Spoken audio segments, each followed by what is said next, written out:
Hello बच्चों। तो आज हम इस क्लास में सीखने जा रहे हैं magnetic field due to current carrying circular loop. Basically ये आपका बायोट-सेवर्ट लॉ का एप्लीकेशन है और इस पर डेरिवेशन या फिर न्यूमेरिकल आता है, तो ये इंपॉर्टेंट है। तो इसको हम सबसे पहले डेरिवेशन देखेंगे, फिर उससे एक आधा और जुड़े न्यूमेरिकल्स देखेंगे। सबसे पहले बनाते हैं डायग्राम। तो डायग्राम चूंकि सर्कुलर लूप है तो हम एक कोई लूप ले रहे हैं जिसका रेडियस मान लीजिए a है। इस सेंटर O से कोई r डिस्टेंस पे पॉइंट P है जहां पे हमें फील्ड निकालना है। मान लीजिए करंट की डायरेक्शन इसकी ऐसे है, ठीक है। तो इस पॉइंट पे अगर हम स्मॉल एक डीएल एलिमेंट ले लें तो इसकी वजह से चूंकि करंट यहां पे आउटवर्ड डायरेक्शन में होगी तो इसकी वजह से फील्ड की डायरेक्शन क्या होती है, देखिए right hand palm rule use करके फील्ड की डायरेक्शन निकाली जाती है। तो राइट हैंड पाम रूल होता क्या है? राइट हैंड पाम रूल आपका ये बेसिकली आप अपना जो पाम है ऐसे सीधे करेंगे, अंगूठा पूरा 90 डिग्री पे बनेगा और ऐसा है। फिर ऐसे करने के बाद ये उंगलियां ऐसे कर लीजिए, या फिर पाम का जो हिस्सा है वो डायरेक्शन ऑफ फील्ड शो करेगा। कब? जब अंगूठा आपकी करंट के डायरेक्शन में हो और ये जो आपकी स्ट्रेट फिंगर है ये उस पॉइंट के डायरेक्शन में जहां पे आपको फील्ड निकालना है। तो यहां पे करंट की डायरेक्शन क्या है? आउटवर्ड है। तो हमने क्या किया, इसको ऐसे रखा और फील्ड चूंकि यहां पे है तो फील्ड की वजह से ये ऐसे है। तो अब ये करंट मैग्नेटिक फील्ड क्या होगी? ऊपर की तरफ होगी।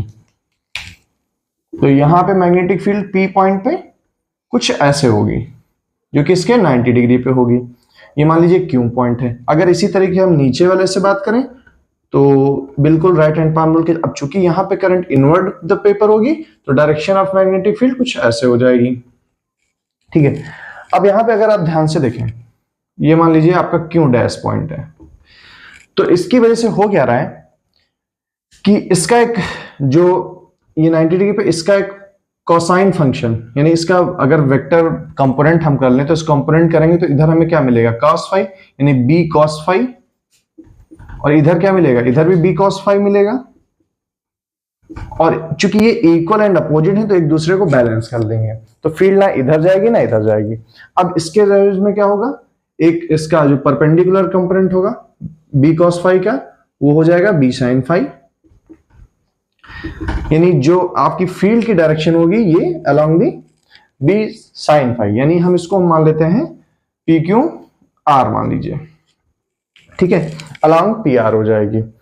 तो अब हम सबसे पहले करंट एलिमेंट की वजह से, मान लीजिए L पॉइंट है, ये M पॉइंट है, इसकी वजह से यहां पे फील्ड कितनी होगी पहले वो निकाल लेते हैं स्मॉल। तो मैग्नेटिक फील्ड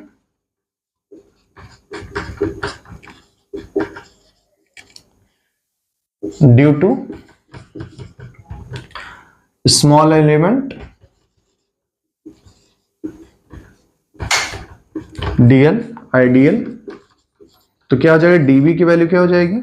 अब देखिए ये 90 डिग्री है तो साइन 90 की वैल्यू यहाँ पे 1 ही हो जाएगी। तो mu naught by 4 pi I dl sine 90 divided by, अब ये डिस्टेंस क्या होगी? अब ये डिस्टेंस चूंकि एक ट्रायंगल बन रहा है, मान लीजिए एंगल फाई है तो ये भी एंगल मान लो फाई है, तो ये डिस्टेंस हो जाएगी पाइथागोरस थ्योरम से r square plus A square.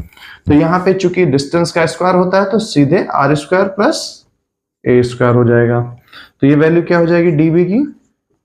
Mu naught by 4 pi I dl by are square plus A square.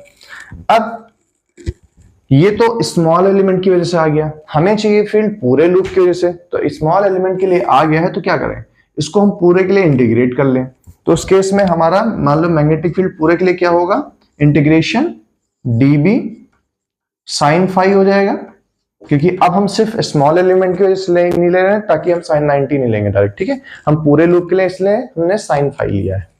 तो अब dB की वैल्यू अगर पुट कर दें यहां पे तो क्या मिलेगा? dB की वैल्यू हमारे म्यू नॉट बाई 4 पाई और I dl upon r square plus ए स्क्वायर और यहां पे साइन फाई। अच्छा, साइन फाई की वैल्यू हम इस ट्रायंगल से निकाल सकते हैं, ये ओ एल पी से। तो from triangle O P L, तो साइन फाई क्या हो जाएगा? ये परपेंडिकुलर अपन हाइपोटेन्यूस होगा, तो साइन फाई की वैल्यू यहां से क्या आ जाएगी, A upon in under root R square plus A square. अगर ये वैल्यू यहां पुट करेंगे और डीएल चूंकि अंदर रहेगा तो बाकी कांस्टेंट हम बाहर ले रहा हूं, म्यू नॉट बाई 4 पाई, ये बाहर आ गया। देखो I by are square plus A square, अब साइन फाई की जगह पे A upon under root R square plus A square लिखेंगे, तो आर स्क्वायर अंडर रूट का मतलब, तो हमारे पास साइन फाई की वैल्यू आ गई A upon under root R square plus A square. अब ये वैल्यू अगर यहाँ पे पुट करेंगे, ठीक है, तो हमारे पास क्या वैल्यू मिलेगी, mu naught by 4 pi, constant बाहर आ गया, ठीक है, आई आ गया बाहर, और चूंकि यहाँ पे a मल्टीप्लाई रहेगा तो a रहेगा, और यहाँ पे जो अंडर रूट होता है उसका वैल्यू होता है 1/2, तो पावर जब बेस सेम होता है तो पावर ऐड हो जाती है, तो 1 + 1/2 क्या होगा, 3/2 हो जाएगा, यानी आर स्क्वायर प्लस ए स्क्वायर की पावर 3/2। 3/2 कहां से आया, यहाँ पे मान लीजिए पावर 1 है, और जब हम साइन फाई की वैल्यू करेंगे तो इसमें मल्टीप्लाई होगा, तो उसकी पावर 1/2 प्लस ये 1, तो 1 + 1/2 क्या होता है, 3/2 होता है। और यहां पे इंटीग्रेशन किसका होगा, डीएल का। तो डीएल क्या है, स्मॉल एलिमेंट है, तो पूरे का इंटीग्रेशन करेंगे तो क्या होगा भाई, अगर किसी सर्किल का हम पूरे के लिए हम बात लेंथ की बात कर रहे हैं तो क्या होगा, वो हो जाएगा आपका उसका जो सर्कमफेरेंस होता है वो 2πr होता है। तो यहां पे वैल्यू फाइनली कितनी आ जाएगी, b = mu naught by 4 pi I a upon r square plus A square की पावर 3/2, और डीएल की वैल्यू क्या आ जाएगी 2πa, चूंकि रेडियस a है तो इसलिए सर्कमफेरेंस क्या हो जाएगा 2πa, तो 2π से ये 2 टाइम्स कट जाएगा, तो फाइनल हमें आंसर क्या मिल जाएगा, ये मिलेगा mu naught by 4 pi, sorry 4 पाई नहीं आएगा, ये 2π से कट जाएगा, तो 2 टाइम्स म्यू नॉट आई, और ये a इंटू ए स्क्वायर हो जाएगा, mu naught I a square upon 2 r square plus A square power 3/2। तो ये हमारा फाइनल रिलेशन आ जाता है magnetic field due to current carrying circular loop. अब मान लीजिए ये सिर्फ सिंगल लूप के लिए है, अगर मान लीजिए ऐसे n लूप हो तो क्या हो जाएगा फॉर्मूला, तो ज्यादा कुछ नहीं, बस n इसमें मल्टीप्लाई हो जाएगा, तो इसमें फाइनल जब if loop having n turns, if loop having n turns, then formula क्या हो जाएगा, b = mu naught n times I a square divided by 2 times r square plus A square की पावर 3/2। ठीक है, तो ये हमारे पास फाइनल जो रिलेशन आ गया है। अब इसको समझ लेते हैं कौन किस लेटर का क्या मतलब है। तो बी आपका बेसिकली मैग्नेटिक फील्ड को रिप्रेजेंट कर रहा है, म्यू नॉट क्या करता है, परमेबिलिटी ऑफ फ्री स्पेस होता है, एन क्या है, नंबर ऑफ टर्न्स है,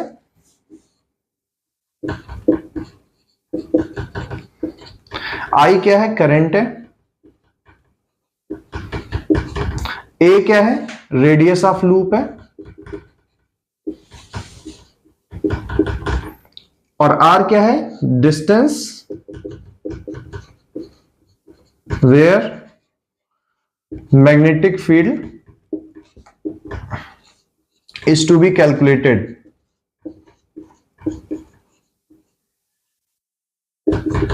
ठीक है, और ए आपका रेडियस है ये, तो ये पूरा फॉर्मूला हो जाता है। तो देखिए आपसे या तो डेरिवेशन पूछेगा, मोस्ट ऑफ प्रॉब्लम है कि आपसे डेरिवेशन पूछ ले, अगर नहीं डेरिवेशन आता तो न्यूमेरिकल पक्का आता है, तो ये इंपॉर्टेंट मेरी तरफ से मान के चलेंगे इस साल के लिए।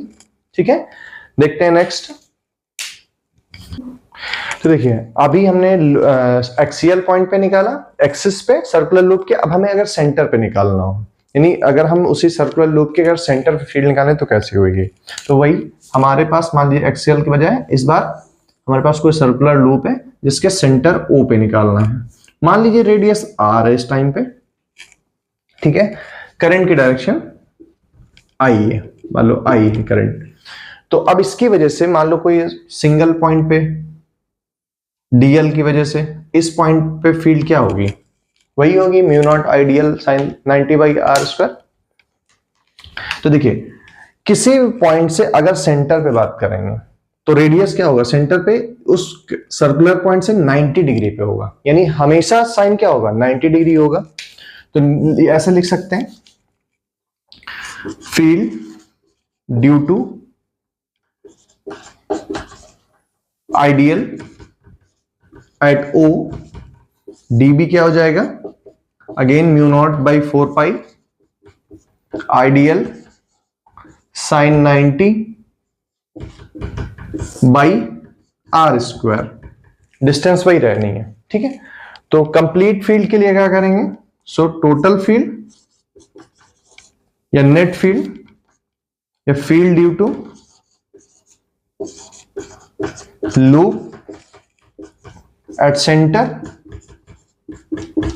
क्या हो जाएगा, b इक्वल टू इंटीग्रेशन करेंगे mu naught by 4 pi I dl by r²। देखिए साइन 90 की वैल्यू बना जाएगी, किसी भी पॉइंट के लिए लेंगे और सेंटर के लिए रेडियस क्या होगा 90 डिग्री ही बनेगा उस लिमिट से।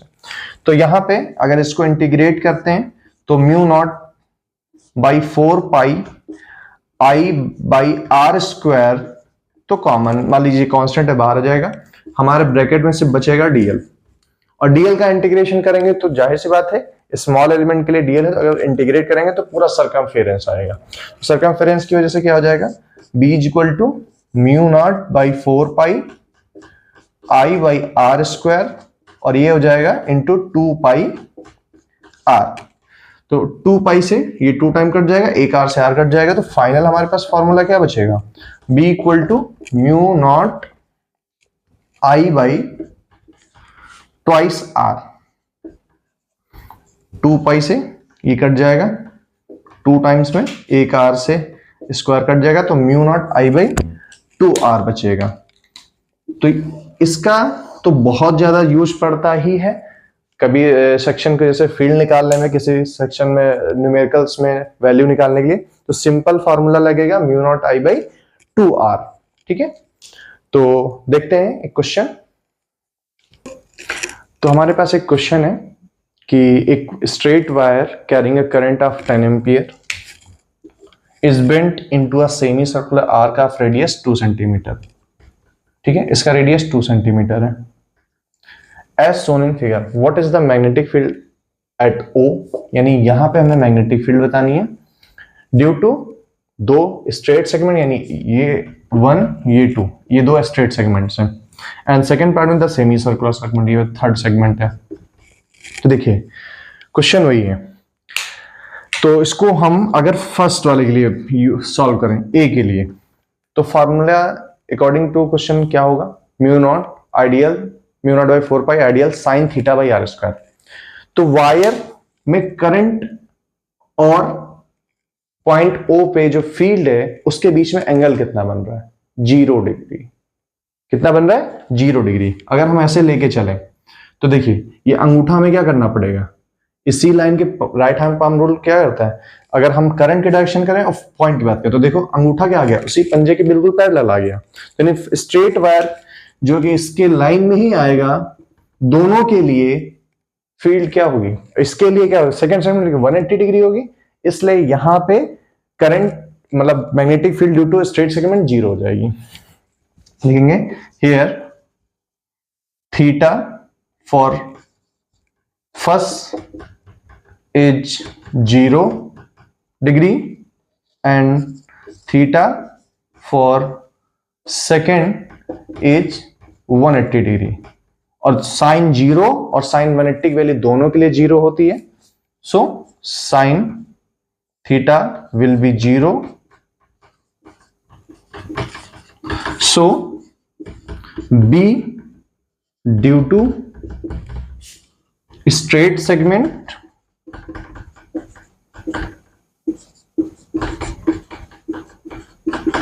विल बी 0, ठीक है। यानी स्ट्रेट सेगमेंट की वजह से तो फील्ड 0 हो जाएगी, ये तो कंफर्म हो गया।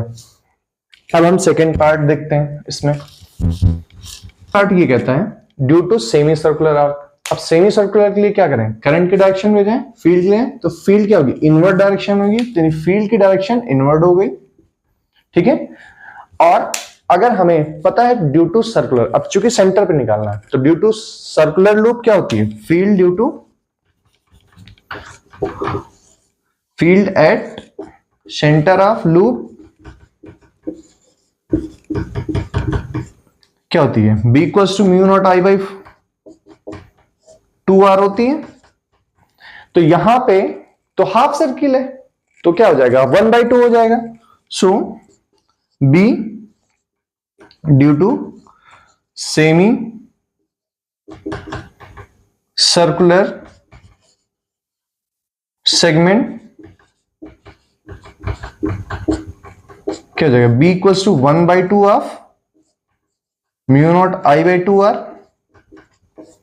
तो अब चूंकि हमें वैल्यू कुछ गिवन है, तो अब ये फार्मूला तो ये आ जाता है mu naught I by 4R, लेकिन हमें वैल्यू गिवन है, करंट की भी गिवन है, रेडियस की भी गिवन है, तो पुट करते हैं। तो म्यू नॉट की वैल्यू हो जाएगी 4 पाई, पाई की वैल्यू हो जाएगी 3.14 इंटू 10 टू द पावर -7 होता है। करंट I की वैल्यू 10 है और रेडियस की वैल्यू आपकी 4 इंटू 2 है ना, तो 2 सेंटीमीटर है, तो मीटर में कन्वर्ट करेंगे 10 की पावर -2 हो जाएगा।